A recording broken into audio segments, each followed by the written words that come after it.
Well, I'm going to start this one off with a quick intro saying that for the first time in, I think this is podcast number 110 on the Mental Mastery Alliance. Between this podcast, all the podcasts I've guested on, and these secondary podcasts that we produce, this is the first time I've ever heard the interesting sound effects, reverb / feedback that we heard today. And why it's peculiar to me is because this was the ghost episode, and it sounded like one of us was being haunted. So you will hear a bit of a nuisance every time I speak. I tried to speak very little, but it actually wasn't too bad. We figured most of it we fixed in post. So it's a bit off. It's a bit confusing, and it's also kind of interesting. Anyway, without further ado, let's get into the show. Welcome to the most forward-thinking, inspirational podcast on the planet. Prepare to reevaluate everything you've been taught and get ready to launch your mind into an entirely new reality. If you've always felt there had to be more to life, more to existence, then you're listening to the right podcast. Get comfortable, pour yourself a drink, sit back, and let your host, Adam R. Walton, expand your horizons. This is going to be good. This is going to be fun. This is going to be mind-bending. Time to think. And here we go. Ladies and gentlemen, welcome back to the Mental Mastery Alliance podcast. Today is a fun day for me. I am an individual who grew up listening to the late, great Art Bell, coast to coast AM and everything fancy and in between. And he had a lot of crazy stories. He had a lot of spook shows. And I know a lot of people that are podcasting right now stemmed from his originating far out there experiences and all that sort of stuff. So this is really fun. We have a guest with us today who has lived in haunted houses, who is an entrepreneur, who is powering her way through this universe, who's writing books, and who is just experiencing some pretty amazing stuff. We came across each other, and I absolutely knew right away that I had to have her on the show. I had to entertain you guys and myself. This is something personal for me. I've always wanted to talk to somebody who's had these experiences and who's written these things and who's been a part of this. Very much reminiscent of 1408 Stephen King. He goes in, he writes the book, he wants to see if things are haunted. Oh boy. Anyway, without further ado, ladies and gentlemen, please welcome Eve S. Evans to the Mental Mastery Alliance. Eve, thank you for coming. Thanks for having me. I'm excited. It's awesome. I think we're going to have a lot of fun here. We're definitely going to be going into some stuff. Before we get into the spookier side of things, what was your life like, and what prompted you to get into the horror side of things and the ghost side of things, and start writing the books? I mean, you're up to how many books have you written so far? 14. And I have 3 more coming out. So almost 17. 17 books. But before you wrote any of them, what was going on in your life? Well, I've lived in 3 haunted houses. Well, one currently I'm in that I'm pretty sure is haunted, and I'm trying not to think that, but we'll circle back to that. I always wanted to be a writer since I was 7, and I just never did it. And then I had ghostly experiences and started talking to a bunch of people about their own experiences to find answers. And then I just started asking people if I could publish their stories after rewriting them. And I started writing lots and lots of stories. And I've interviewed over 300 different people for my books now. How do you find? Whoa. Is that coming through on me? What time is it here? I got to timestamp this. I'm just hearing a huge echo in the background. That might be me. Like, I don't hear an echo. No. I can make one if you want one. Spooky. How do you find the people that you interview? Mostly on social media. I reach out to people and say, hey, if you have a story, contact me. And I've done that. I started out locally at first, telling my experiences to some people that I knew, and then they turned me on to other people. So kind of word of mouth at first. And then after that, I wanted to branch out to more people, especially in the East Coast. It's like super haunted over there. The East Coast of Pennsylvania. The battlegrounds are super haunted. Kentucky, Pennsylvania. Yeah, they were talking about that. The research that I've done is the Salem witch trials and all that sort of stuff. Those hallowed grounds and everything out that way are ridiculous. And the original witch trials being simply women who could heal you, but weren't the pharmacy. They weren't the medical, whatever we call now the doctors. They weren't doctors, but they were healing people. They called them witches. Yeah. And that was the first book burning that wiped out all of Eastern medicine, as far as I know it. But yeah, I mean, that's a phenomenal statement. The East and the West right now is on fire. So maybe there'll be some more hauntings in the future from over there, from all those tarnished souls. Apparently. But so when you said, I'm going to tell my story, I'm going to have these experiences, and you decide, like, I mean, a lot of people listening right now want to write, but don't know how to get started. Can you not like give a step-by-step, but can you just sort of say sort of what was going through your mind when you said, I want to do this. These are the things I need to know. How did that all play out for you? Do you remember? Because it was probably a while ago, but do you remember how it was like to be published the first time and all that sort of stuff? Yeah. It was amazing. I freaked out. I mean, it's a very good feeling to finally, since 7, I've been wanting that for years, but I did a different career because writers can't really live on their income for a while till they get established. But it's really, they have so many different options now with self-publishing. Amazon has their KDP program. You can self-publish on there. And then there's a book called The Writer's Market. They come out with new editions every year where it lists all publishers by genres, literary agents, editors, and it tells you exactly how to contact them, what they want to receive when you send them your manuscript, how much of your manuscript to send them. That's a really helpful book. It's, I think, $20 or $30 every year. But I would say if you don't want to self-publish and you want to publish with a publisher or get a literary agent, that would be your first step, is get the Writer's Market after you've finished at least half of your book. Because they don't want the full thing. They want usually, a synopsis and a couple chapters to see if they're interested. To see where it's going. Yeah. For sure. Ladies and gentlemen, there has been some technical issues. I kept hearing myself in an echo. We changed settings. We changed scenarios. We changed rooms. I'm telling you, the ghosts in that house are preventing us from getting this out there, and I'm okay with that. So, it happens. It happens, and like I've preached and taught 1,000 times, ladies and gentlemen, if you have a message, get out there and speak it. It doesn't matter what you sound like. Just get out there and learn from your mistakes and amplify your ability and step the F up. Now, back to Eve. So, please, in your own words, could you share with us the first experience that said, I want to be a writer since 7, and now ghosts, spirituality, paranormal, that is my wheelhouse. What is your story? How did we get here? Tell us. I lived in a house with my ex-husband, and it started when my daughter was 6 months old. Then we moved in there and weird stuff started happening. And it's the kind of stuff which I've heard so many people say. The first kind of things that you're like, what was that? That's weird. But then it doesn't happen for a while. So you're able to kind of convince yourself out of it. And then it starts happening a little bit more, or it's a little bit more intensified after that.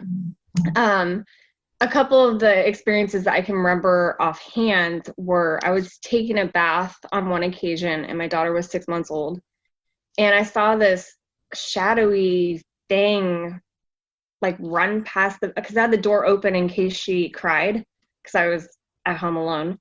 And it was like this crouchy, it wasn't a person, it was like a I'm not saying it was a creature either. I don't know what the heck it was, but it was like 3 feet tall and it was kind of crouched and ran towards my daughter's room. And I sat there for a minute, well, for like 10 seconds and was like, what was that? Finally got out of the bathtub, went in there, didn't see anything. I also had a dream that was really, really creepy. So our bedroom is at one side of the hallway and the attic door is at the other side of the hallway, right next to my daughter's room. I had a dream when we first moved in that this lady or girl who was about 18 had black hair and it was wet. She walked down from the attic and she was definitely dead and walked into my room and watched me sleep. But the thing was, when she was watching me sleep, I was watching myself sleep. It really kind of creeped me out. I woke up and went to go get a glass of water, walked into the hallway and noticed the attic door was wide open. And we never hardly went in the attic ever. So that really creeped me out. And then another time I laid down with my daughter, and at this time she's like almost 2, and I shut the bedroom door. I don't like the doors open, and was almost asleep. And then it was like a cop knock on my bedroom door. Cop knock. But we're home alone. We all know that. Right? It wasn't subtle. It was like banging. Then I was like, well, maybe somebody's at my front door and it's just so loud it sounds like it's on my bedroom. So I went to the front door, no one's there. I even did a lap around the whole house. If somebody was at the front door, maybe went around back because it took me so long to get to the front door. Nothing. Went and laid back down, shut the door, and about 5 minutes later did it again. So I did the same thing I did before, checked the front door, walked around the house, nothing. So then I laid down and I left the door a little bit ajar because I'm like, something is going to bang on it. I'm going to see what it is. And when I left the door open, it didn't do it. My ex-husband would laugh at me and say, oh, that's really funny. Haha, that's whatever, you're just hallucinating. And then one day I was working downstairs in my office and he comes running downstairs. He was taking a nap. I mean, sprinting, and he's out of breath and freaking out. And I'm like, what is going on? And he's like, we need to bless the house tonight. And I was like, oh, so you took a nap and shut the door, huh? Because if for some reason that ghost or whatever was in the house did not like it if you shut the door. If you left it open, it'd leave you alone. It was the weirdest thing. And this was repeatable? Yes, it happened, I don't know, 5 or 6 times. I finally realized to leave the door open. So, yeah. It's so weird, as we sit here and have this conversation, every single time I make a subtle or slight noise, I'm getting a elongated echo. And honestly, I'm not sure if that's going to come across in the final edits, but I hear it intently in my ear. And you've already moved. We've already changed the scenarios. We've changed the settings. We've done everything differently, and I'm still getting a reverb. I've never heard this in all of my episodes. I've never heard a feedback sound quite like this. And I'm getting it on the spooky podcast. So, so I have a feeling that it might not be your houses that are haunted. It could be you. Me? Yeah, if you're gonna mess with my show, if my show's now haunted, then oh boy, I'm okay with it. You're welcome. Yeah, thanks. More clout from the other Just in time side. for Halloween. I thought so. I think that's where we're going with this. So this is, so how do you, I mean, the normal world will tell you that you're crazy, and the normal world will say, I don't believe any of this shit. I don't, and I don't want to hear it, or your story's campy and you're fun, or you're just looking for attention, or you misremember, or you heard it wrong. There's very few people that are going to say, hey man, that's incredible. Let's get the ghost hunters on it, But there's also so many people out there that are, just itching for something to be true. So there's a really phenomenal demographic that runs between worlds, essentially, no pun intended, on in your reality. What do you, I don't know. I mean, I'm also, thinking about the questions that I need to ask here that are phenomenal and everything I've always wanted to ask. But when you do you do things like the movie 1408? He goes into places and tries to check things out. Do you do this as well? Do you hunt these things down or try to have these experiences? Do you go looking for them? Well, I just started paranormal investigating this year. And obviously with COVID, it's made it more difficult because some of the places you have to get permission to go in. We did go to the Idaho State Penitentiary and do a ghost hunt. I'm going to say this, but I don't really, how do I say this? Feel free to be completely open. Yeah, I'm going to. So I've been a little bit different than other people my whole life, and I never really understood why until I ran across a meme last year about being an empath and that there's different types of empaths. And I didn't believe any of that crap before. But I read one type that's an emotional empath, and it just made it like clicked. I'm like, this is what I've kind of always felt. Like I can feel other people's emotions, and it's confusing a lot because I don't know what it means. So I can wake up and be happy and then all of a sudden be kind of like off, and it's because somebody around me feels that way. Or I'm also kind of spiritually attuned. They tend to, I think, follow me because they know I can feel that they're there. I don't know. Anyway. No, you don't sound crazy at all. So, Geez, I really hope that does come across, because it is right now, there's nothing, but right when I first make noise, it feels like I'm yelling at myself. It's actually annoying as shit, but it's actually pretty cool at the same time. Hey, anything goes on this show. We have a diverse audience and they love it. Your emotional empathy is nothing new. You basically just described my initial journey, how I figured out my initial journey too was I was in sales for so long, and it was so easy for me to sell anything to anyone because I could immediately figure out what they wanted. I knew it, right? And you assume that these things are natural. You think that everybody can do this stuff. So you don't really understand your own gift. And there's one thing that the way that you described yourself that you should probably look into if you haven't already, which is I'm sure you're familiar with aura and energy and all that fun stuff. But there is an energy that not many talk about, and is very rare, but is also detrimental. And it's not on many of the charts, but it's called a crystal aura. And the crystal aura it's a different, there's an empath, like you feel people's emotions, right? And so do I. Yeah. So I see that. I look at people and I can feel what they're feeling. I know when I look at them.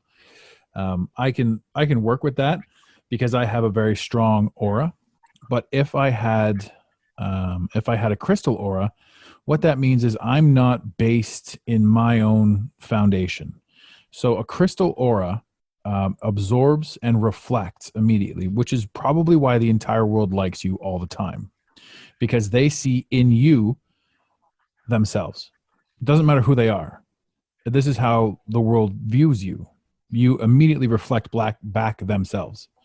That's the crystal aura. That's one of the quote unquote gifts. I do air quotes of the crystal aura. And now when you encompass that with empathy and with the empath traits that you just described, you're open and you're susceptible. Now with the crystal aura too, it's been rumored that spirits on the other side, because essentially you, the entity that is you, is currently possessing your meat suit. That's the way it is.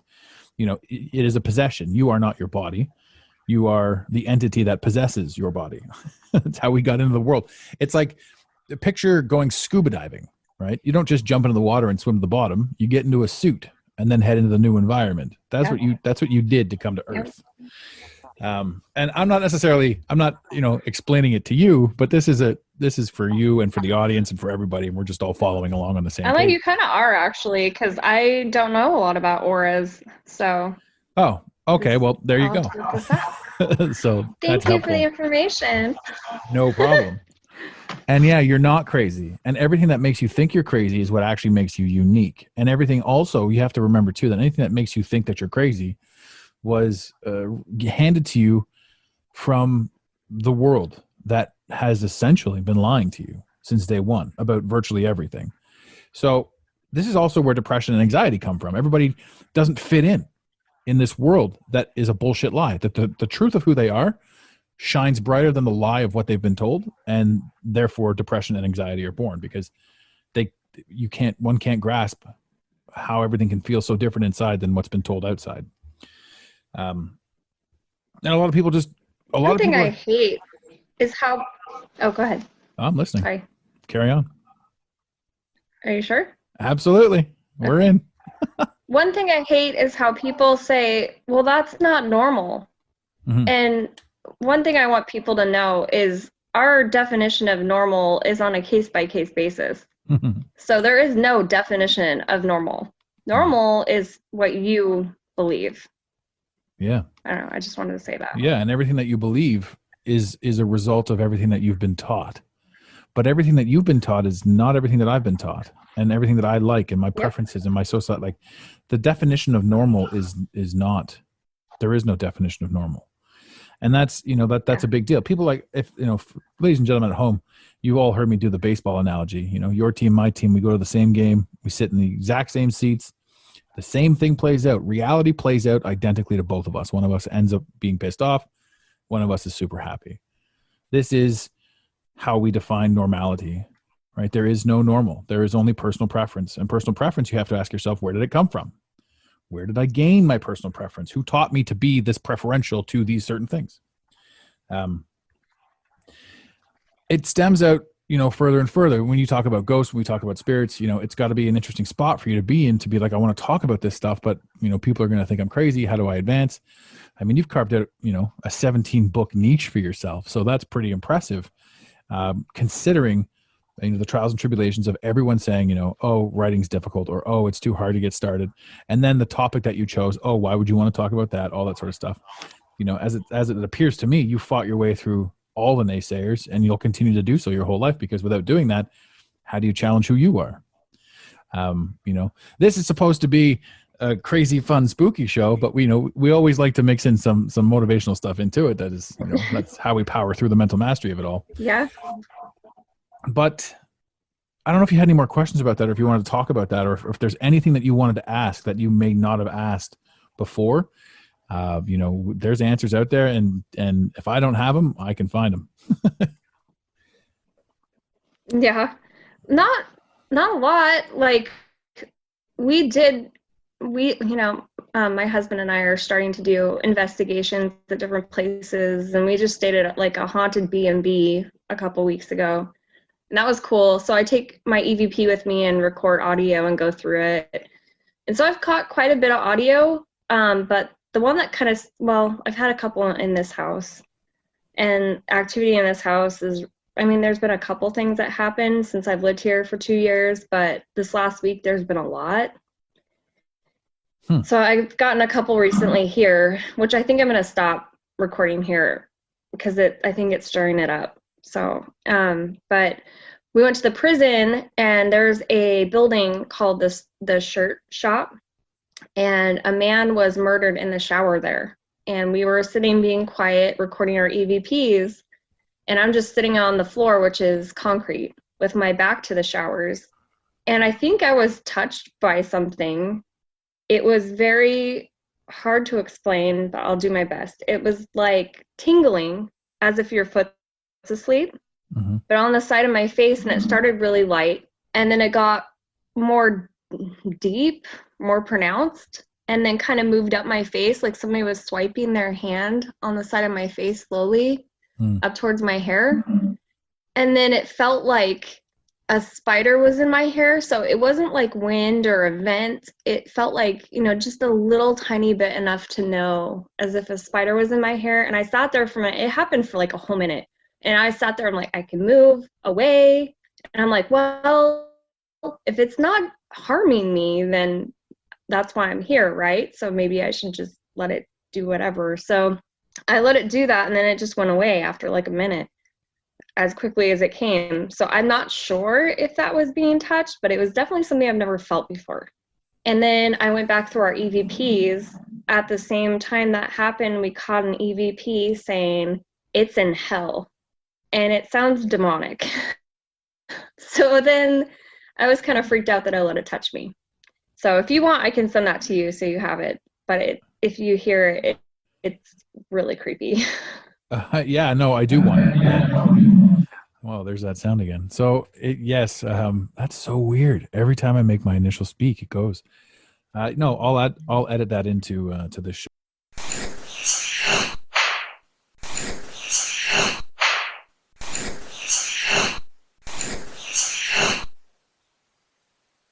ladies and gentlemen, you've just heard them say the clip as I put it in. Yeah, there we go. I'll put that in post, so that everybody can hear it, and I'll put it in right now. So it's probably already played, which is kind of fun. Okay. But that is, that's nuts. And I sense that, like, I get that feeling. I understand what you're saying. Like in any normal circumstances, you'd brush it off or slap your face at it, if you were sitting out in the wind. And how many times does that happen to us where we're just sort of sitting somewhere and we like dust our leg off or brush our face off because we think something's touching it, but it's what you just experienced, right? How many times are we being rubbed down by something that's close to us, but on the other side of the veil? It's interesting stuff. Like in your research, I mean, I'd have to say that you probably talk to a lot of interesting people. Mm-hmm. Yeah. In your field. I mean, some people that are just batshit crazy. And what I mean by batshit crazy is like there are people out there that want to tell a story, but you get a feel from them and you're like, I don't even know what you're on about, right? It's hard to really decipher where you're coming from with all this. But then there are people that have really amazing stories. So my next question to you is a two-parter. Is there a story that stands out in your mind that, that was just atrocious that you had to sit through? And is there a story that was terrible? Yeah, and you're sitting there going like, "How the fuck do I get out of here?" Like that sort of thing. But you're doing your due diligence, and people are like, "Oh, why would I remember that?" But there's always that one story that's just awkward and weird for all the wrong reasons. I'm just wondering if you have that story. Also, if your best story, a little bit. Okay. Well, I mean, the short story is kind of short, but. I mean, I'm into paranormal and stuff, but there's some things I don't quite believe in. And I mean, everybody's entitled to that. So I try to keep an open mind when it comes to the paranormal, to UFOs and aliens and cryptids. But do I 100% believe in those? No, but I keep an open mind because I know that people in this genre, people truly believe that, and that's their right. But I did have this guy tell me a story where he was walking along the street next to an old church, and then the gargoyles on it decided to fly up into the sky and start spitting at him. That one was a little interesting. I don't know. When you deal with mediums and psychics, they have some stories that are really out there. So I don't know. Some of them are hard to believe. Yeah. I'm not saying they're not true because I'm not them. I don't see and feel what they feel. So that's just how I try to take that. Yeah. No, it's a good way to do it. The world around us, there's so many times, even when we're younger, where we're just like, this is fact. Is it though? Is it? And then we limit our ability to see past our own wall of beliefs. So yeah. Seeing things differently and hearing people's different stories about how things are played out. Yeah, I 100% get that. So what is the one story that you love? Like you sat down, you heard this guy's story, this person's story, and you're just like, wow. Can you recant that? Is there any of those that come to mind, or after all these years, are they all kind of blending together? They kind of blend together, but I do have one about a clock that they bought at a yard sale that I really, really liked.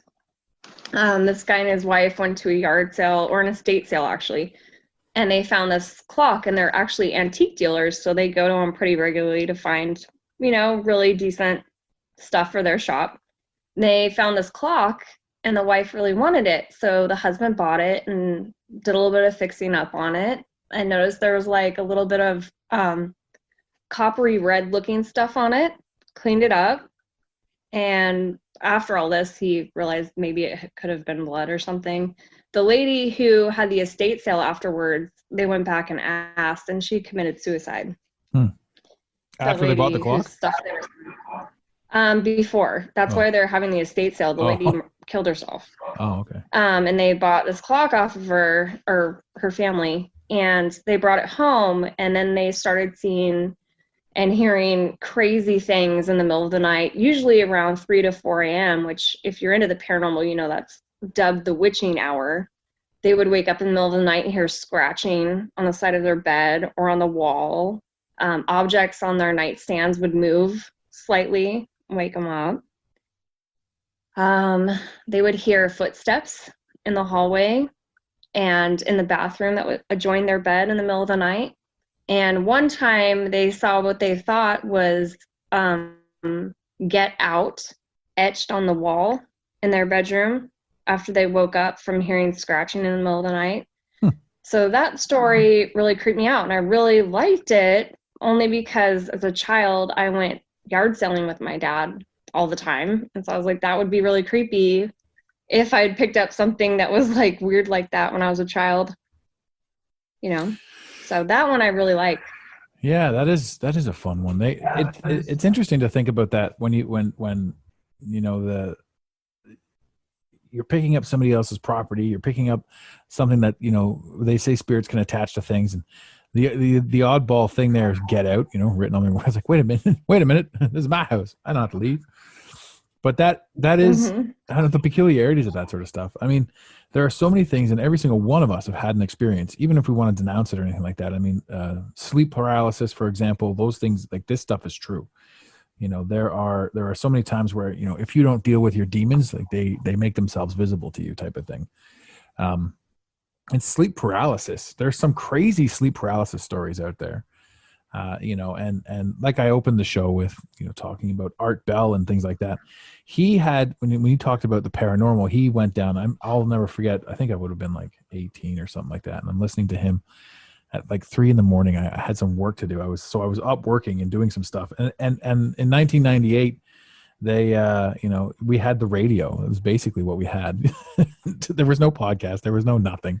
So you had Art Bell, and that was amazing. And he's talking about the depths of hell.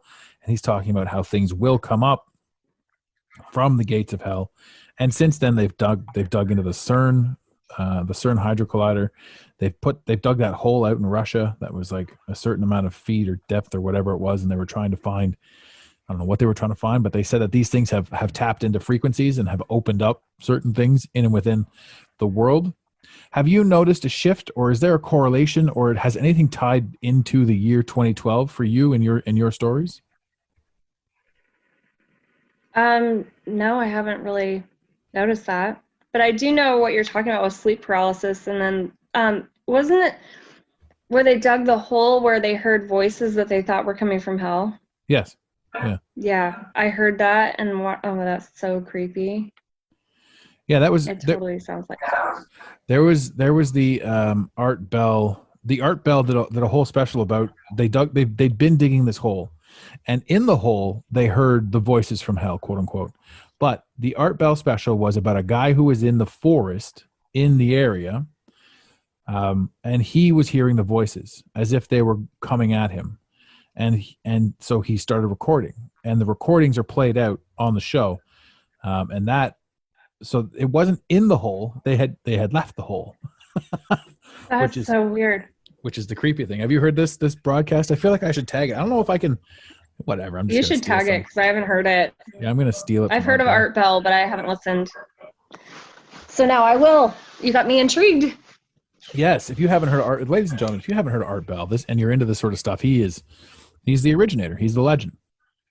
Coast to Coast AM. I think it's still running with a different host, but yeah, Art Bell was just a rock star, and his shows were so out there, and it was all syndicated. And I don't know.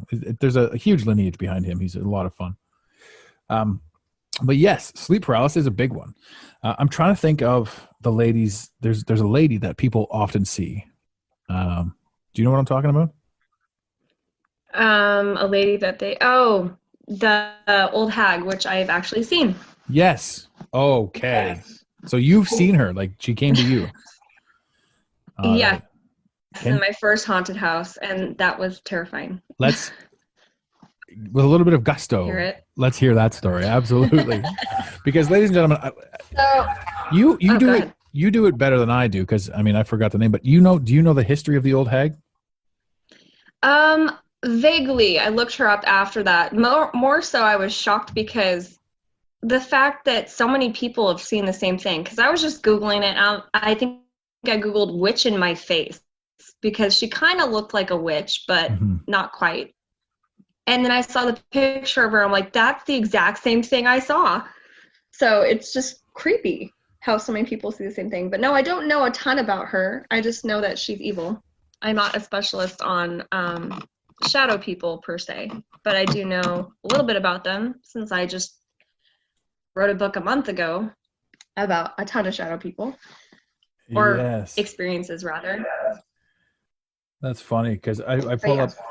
It's short, like shadow people is a big thing because that runs the gamut of paranormal, i.e., spirits from another world. But it also is energies and entities from a different realm, so like a different dimension. But the old hag, and I can't believe I forgot the old hag, and they call it the night hag and a few other things. I mean, she was the representation of the night hag was the Sleeping Beauty. The whole story of Sleeping Beauty was about night paralysis, was about shadow people, and was about the old hag. And the witch that was in the Sleeping Beauty was Disney's rendition. Like they're recanting this tale. Like Disney's one of the most evil companies in the entire world, and they put all this stuff on the screen. So it's just phenomenal. And as I'm thinking about this, that's probably going to be that's just such a crazy thing. What was your story? Do you remember your version of the old hag or the witch? Where do you remember what you were doing? Do you remember why she visited, and the lead up to it? Do you remember any of that in your mind now? I know I used to get sleep paralysis in that house about once a year. Or night terrors. I think they're basically the same thing, except for one that you're paralyzed. But I had a really bad nightmare, which I don't remember the nightmare. I just remember waking up and it was pitch black, but she was blacker than black. And she was like right in my face, screaming at the top of her lungs with her mouth open. I mean, like almost a foot abnormally screaming in my face. And I felt pinned down and I couldn't move because I was having sleep paralysis. And that is probably the scariest nightmare I've ever had in my life that I've woke, I don't remember the nightmare part, but when I woke up, I thought I was going to die from a heart attack. I was so scared. I will never forget that. So there's not a lot to it. She was just hovering above me, felt like she was holding me down and screaming in my face. And yeah, it took me a while to sleep with the lights off after that. So yeah, that's the image. That's the image, ladies and gentlemen. If you didn't get shivers down your spine from that, I don't know what's wrong with you. But that is essentially the image, right? And a lot of people say she's in the corner and then she rushes them, or she's immediately above them. But the thing is, with the sleep paralysis, you don't know if you're asleep or if you're awake. You don't know. Like, you feel like you're completely awake, you just can't move. And so when the story goes, if somebody's sitting on you, that's why you can't move. And then obviously it's a dream. It has to be a dream, right? Because it can't be the way it is. But if so many people in so many different walks of life and in so many different realms and realities experience this and see this and have embraced that entity, like, what does that really mean? And were you really asleep? And was that thing there? So that's why I was saying, like, in your mythos, your ethos, the story that brought up to it, a lot of people talk about that it happened, yes, but what they were doing in their life leading up to it, do you remember? It's similar to the Mothman prophecies, right? Every single Mothman appearance has weeks of Mothman sightings prior to catastrophe, and this witch is the same thing. So I'm curious if you can, or I mean, you don't have to answer it now because I put you on the spot and you probably haven't thought about it for a while, but as you go through it, think about that. What were you doing? What brought her to you? Because there would have been something that is, and because she is real, and because sleep paralysis is just so highly questionable, as in, are you awake? Are you asleep? Our cognitive dissonance in our brain dictates that, fuck it, we were asleep. There's no way that was real. Ugh, lots to unpack on that one. Did you? Now that I brought,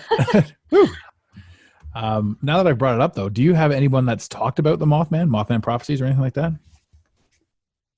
I don't. I honestly don't know much about the Mothman, actually. So why don't you tell me? Another fascinating one. The Mothman is a soothsayer of catastrophe, an observer, a watcher. So the Mothman shows up. The most famous one was Point Pleasant when the bridge collapsed. I think they even made a movie about it with Richard Gere. It was a really dumbed down movie, but entertaining. It's a good hour and a half of your life that you won't regret, I suppose, if you're looking to kill some time. But the origins of the Mothman, he's shown up throughout the course of history, all over the place through catastrophes. There's also, in the same vein, there's also the three men in hats that show up all over the place with regards to catastrophes. So in the world that is before our world, the Tartarian world, the free energy was everywhere, and the ability to transfer that energy was everywhere. Zeppelins were a mode of travel. And we all know the Zeppelins as Led Zeppelin. The one time they tried to make a Zeppelin and it blew up and everybody died and they never tried it again. That was just history saying don't, or that was just sort of our annals saying that's the end of that. We're not going to try the Zeppelin thing. So that's why there's no more Zeppelins. But they were free energy, free flowing machines that travel all over the world. The three men are most predominantly known at the Zeppelin crash. And these men are Tartarian, and the Tartarian species of humanity, or basically the generation that was here before us, the people that built, Chicago World's Fair and all that sort of stuff, the Star Forts, all that sort of stuff, any sort of, you can see all the architecture, like any sort of Gothic, quote unquote, Gothic architecture, those are all Tartarian buildings remaining from the past. Why I keep mentioning that is because the Tartarians were, on average, 8 to 16 feet tall, much bigger than us, and there were much larger versions of them. You can look up anything from giant doors across history to anything like that, like giant stairwells and all these sort of things, like who used these stairs. Now, this ties back in because the Mothman is an individual out of time, coordinated with, I don't know, you could say Bigfoot is another mythical entity that's been quote unquote spotted once or twice. Big hairy, super tall guy. Now there's also talks of the giants that were killed in the caves of Afghanistan. Those could have been the Bigfoots. These were the Tartarians for the most part, as far as we can tell. So the three men in hats and the Mothman are characters out of time. Out of our time. And that sort of stems and flows with them sort of wanting to watch events unfold. And if we don't look at time as linear, if we look at time as all at once, then for them to be out of time is simple, that they just hop hither and yon and take a look at events as they unfold. So it is a neat thing. And the witch is said to be one of them. So that's why if you haven't looked into the Mothman, I strongly suggest it, because there's a lot of good stuff there, a lot of fun stories, not fun because he shows up at tragedies, but the amount of sightings of him and the man in the three hats, even the three hat man was, I want to say it was an X-Files episode 2 or something like that. But anyway, this is supposed to be your interview, and I feel like I'm hijacking it. I want to know more. I like hearing about some new things though, so. That's fantastic. Great.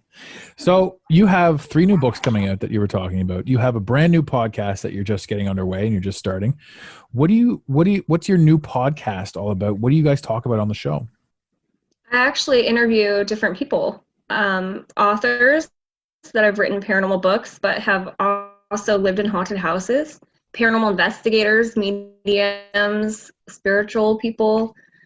I have a couple guests lined up. One of them works in a haunted museum. Another one works at the Stanley Hotel that I believe The Shining was actually filmed at, which is rumored to be haunted.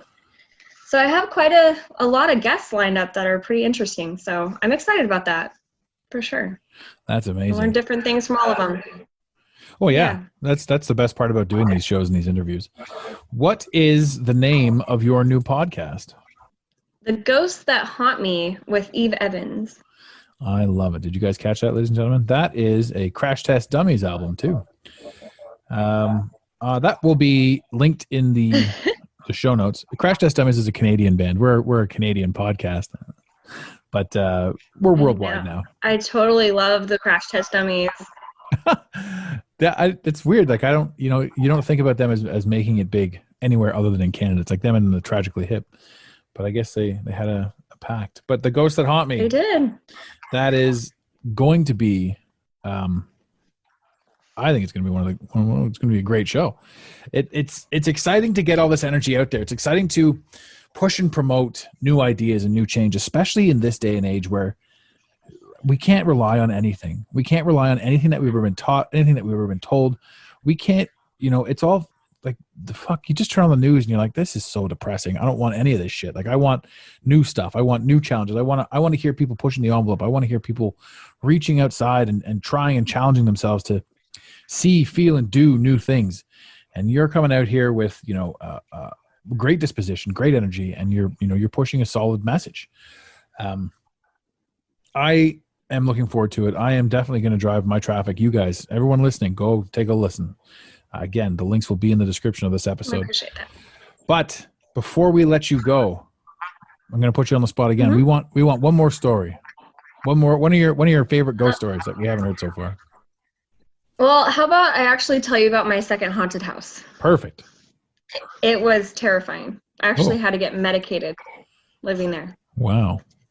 So my husband has 2 kids, and I had 2 kids because I obviously was in a former relationship. And then we have a son in common. So we just blended our families together and got a 4-bedroom, 2-story house, which was just recently remodeled. And it wasn't that old. It was probably built early 2000s. So when you move into a house like that, you just don't see how it could be haunted. I don't know. You think 1900s or, something with history. Mm-hmm. And it started out, we were watching TV in the living room, and it's one of those houses, and then the kitchen's right off of that, and the stairs are in the middle. So we're downstairs, and we're watching TV, and we usually don't stay up this late. There are what sounds like footsteps running down the hallway, like a kid, and then we hear him run back. Well, my daughter was like 4 at the time and was scared to go to the bathroom. So she would run to the bathroom, which was halfway in the hallway upstairs, and then run back when she was done. So we assumed it was her, and she just didn't flush. And then we sit there for a second, and then we both look at each other. So something ran down the hallway upstairs. So we went up and investigated, didn't find anything abnormal, but that was the first thing that happened, which kind of freaked us out. And then there's a couple instances I'll tell you about. There was more like little things, but I don't know if you've ever had a claw machine from Walmart, because my kids were super into claw machines, but I didn't want to buy one that was $1,000. So I found one at Walmart that was like $25, and it plays clown music when it's going to drop the claw, and as it gets closer to the time running out, it goes faster. So I'm downstairs working, my kids are at school, my son is upstairs asleep, and I hear da da da da da da da da, and I'm like, what the heck is that? And I'm like, oh, it's the claw machine, and it was in my girls' room, and this is during the day. So then I go up there, and I'm like, oh, it's plugged in. Okay, maybe it just like glitched out. So I unplugged it, went back downstairs, started working again, and a couple minutes later, da da da da da da da da. So at that point, I called my husband, and I'm like, this thing is going off, and I unplugged it. And he's like, well, does it have batteries? And I'm like, oh, I didn't check for that. Go upstairs, take the batteries out. And then I was freaked out. Now I'm not. Got off the phone with him, working again. Couple minutes later, da da da da da da da da. At this point, I know there's no batteries in it. It's not plugged in, and I'm freaked out. So I called him again, and I was freaking out. I think he had me take it and go put it in the garage, and then when he came home, he destroyed it. That one was creepy. The other one that is memorable, we were sleeping. This house also caused me to have sleep paralysis and night terrors about every other night for 2 years straight. So there's that. I would wake up and feel like I was being watched, and I couldn't. Just imagine having that almost every day. It was terrifying. We were sleeping. We woke up at like 2 a.m. to banging on the wall like I said before, like a cop knock. The other side of the wall is my son's closet. And we actually have on his crib has drawers. So all his clothes are in there. There's nothing in his closet but like one shirt hung up. So it's not like something fell in the closet and caused the wall to shake or anything. So there was banging so hard. We woke up to our bed shaking. Our entire bed was shaking. It scared the crap out of me. On other occasions, there would be drawers. So I'd wake up in the morning when my husband was out of town because he travels sometimes for work, and the drawers would all be open. Or there was an under the stairs storage door that went from, it was between the front room and the dining room. And you couldn't walk past it if it was open because it would block the way. So I always know I shut it when I left. And I would come home from running errands and it would always be wide open. So those are just some of the things that have happened. There was more things. My kids even have told us things that they saw. Like they woke up in the middle of the night and saw shadow people, and I don't know, the house was evil. Shadow people are a peculiarity. I'm hearing that sound again too. I'm actually I'm so fascinated by that sound. And when you were talking clean the whole time, and you broke up, the audio clipped out when you were talking about your daughter who ran to the bathroom and ran back. Just to recap on that one, when you had said she ran to the bathroom because she was scared and she ran back, but then you noticed something. What was it that you noticed? You broke up. Well, we heard footsteps that ran. It sounded like her running, and she wasn't there though. So something was running up and down the hallway upstairs. And we didn't realize it at first, but our other kids weren't there. She wasn't. So there's in the no way house. that could have been her. And our son was 6 months old. No, and our 6-month-old he couldn't walk. So something was running up and down the hallway, and it was not. So, okay. So, yeah. And that's the thing. That's the weirdest thing. One. When you completely broke up on that one, so we didn't catch that. So what you're saying is you're watching TV and status quo, and then you hear her running across the floor, go to the bathroom, and run back. You don't think anything of it until a few minutes later it dawns on you that there's nobody in the house. Yeah, except for our son, but he couldn't do it. Holy shit. And then we were both like, we need to go upstairs and look because our son's sleeping up there. And we looked, we didn't see anything abnormal. But and it wasn't like an adult running. There wasn't enough depth to the footsteps. It was definitely a child running up and down the hall. You just reminded me of two of my stories. I've always loved these stories. I've never put too much stock into them, or it never bothered me one way or the other. I never assumed anyone was lying.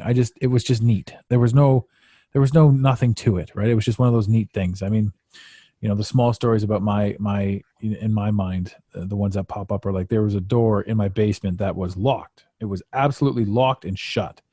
And I turned around and it was open. It's impossible that happened, but there it was. And it was the basement door. I'm in the basement. It was a house that had a separate entrance. So the entrance, you come in the back door into the basement, directly into the basement, which is a full standalone apartment. And then there's the door to the house, the upstairs part of the house. And that's the door that you can lock from my side. It can be locked from my side, the inside, the basement side. So the door is always locked. And I'm standing there or whatever, and I turn around, the door's wide open. But it's like I was standing there, and then I turned around for a split second, and I look back, and the door's wide open. Impossible. Anyway, that was something that happened so long ago. Yeah, it happened so long ago that I was like, fuck, what is that? It only ever happened once, but the rumor was the lady died in the house, and that's, these are the stories. The other one, the house that I'm in currently, it has, it shifts and it expands and it tracks just like every other house. But there's this crazy creak noise where it sounds like somebody's walking across the floor. Like you'll get 3 pops in the winter, a big pop, pop, pop normally, right? And then every so often there will be steps. It sounds like they're going from one of the rooms upstairs into the other room. And one night I'm sitting here just completely by myself, chilling out, whatever I was doing. And I hear that sound of them walking across the floor and then walking to the stairs. And then I heard the sound on the stairs. So in my mind, I'm just expecting somebody to come down the stairs. Like that sound is synonymous with somebody walking across the room, coming to the stairs and coming down the stairs. And then nobody came down the stairs at all. And then I realized I was home alone. And that was pretty freaky for sure. Oh my gosh. And I think It's freaky.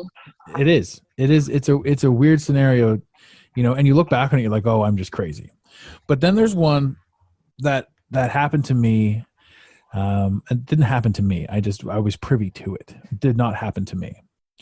But I was there and I witnessed this with my own eyes. And to this day, I even denounce that it happened. But it did happen. It 100% did happen. And it's still shocking to me. So my mother's husband wasn't the nicest man, as he lived through life, you know, but everybody has their place and, you get over it, however you're treated as a child. But this man, regardless of anything, and you and I talked about this earlier on in the episode, where I'm energy sensitive. I feel you. I feel like that, you know, I feel you, fam, but I do. And that with him, he was just darkness. He had a black aura. He was one that would just suck in everyone else's. So it's very, very rare, but he would just suck in everyone else's energy just by sitting there, just by being the piece of shit that he was. Anyway, flash forward past all that fun stuff. He got really sick and slowly died over like 12 years. And then now he is dead at this point in the time. He'd been dead for, I think, almost 4 months. And we are at the cottage. So we're now at the cottage and we're getting through and we're doing stuff and sort of everything's lightening up and everything's, you know, moving forward. My mother was very much affected by him and by his dark energy. And so she was like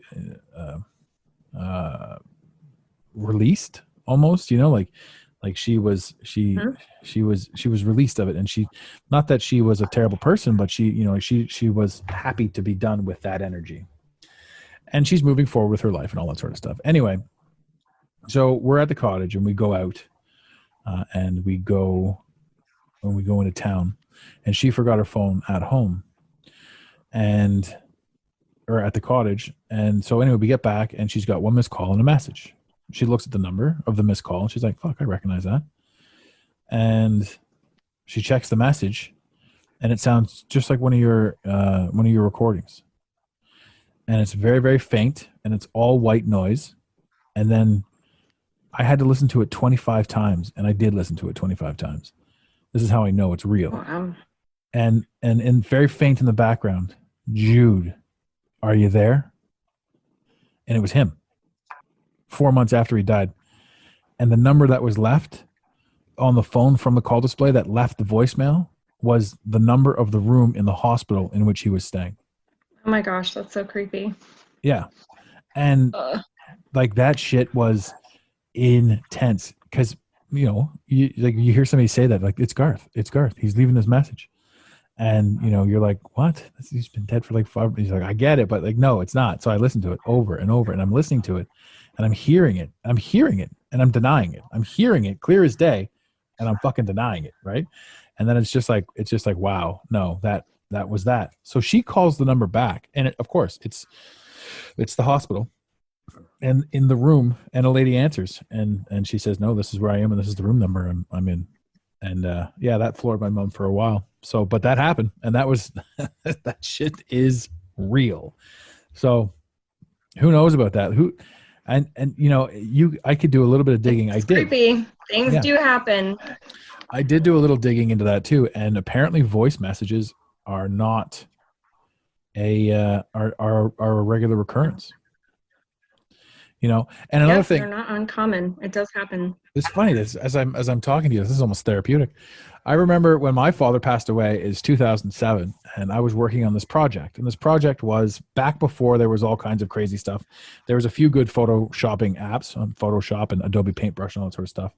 And I'd managed to crop up a really neat rendition so I could take any picture back then and turn it into what appeared to be an oil painting. And my dad knew a guy that could layer print something at the time, which could theoretically, he could layer print the painting to make it look like an oil painting. So it had depth to it. Mm-hmm. And my father wanted to connect the two of us to get it done, yada, yada.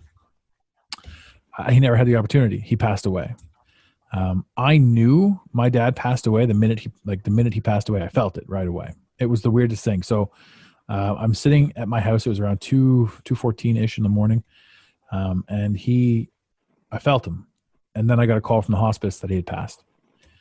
So that was immediate. And now, flash forward 2 or 3 days, we're back at his house, cleaning up some of his stuff. And the phone rings. And I pick up the phone, and it's somebody looking for my dad. And I said, nah, unfortunately, you've missed him. He just passed away. And the guy on the phone goes, that's a pretty fucking morbid joke. I'm like, not a joke, bro. Sorry about that.